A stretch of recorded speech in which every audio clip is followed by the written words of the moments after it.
अक्कलकुवा police station हद्दीतील खापर गावात बोगस प्रॅक्टिस करत असल्याबाबतची माहिती तालुका आरोग्य अधिकारी श्रीमती तृप्ती नामदेव पटले यांना मिळाल्यानंतर त्यांनी BDO ऑफिसचे सहाय्यक BDO आणि इतर स्टॉप, तालुका वैद्यकीय अधिकाऱ्यांचा स्टॉप आणि आमचे पोलीस अंमलदार यांचेसह खापर गावात जाऊन John charitable trust cancer research centre या ठिकाणी जाऊन तपासणी केली असता त्या ठिकाणी मोहन गावित यांच्याकडील तपासणी करण्यात आली।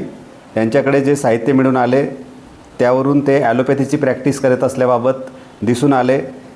तेथील साहित्य जप्त करण्यात आलं आहे। त्या ठिकाणी 11 पेशंट्स हे तपासणीकरता उपचारासाठी आलेले होते, त्यांची जबाब नोंदवण्यात आलेले आहेत। त्यांच्यावर ॲलोपॅथी उपचार करत असल्याबाबत दिसून आलेलं आहे।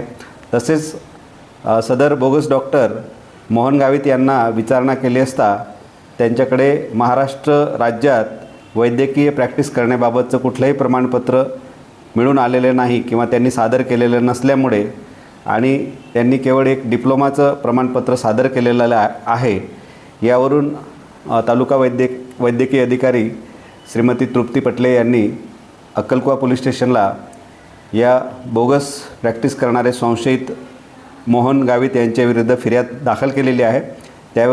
त्यावरून अक्कलकुवा पोलीस स्टेशनला सदरचा गुन्हा दाखल करण्यात आला आहे आणि सदर गुन्ह्यात आरोपीवर पुढील कायदेशीर कारवाई करण्यात येत आहे।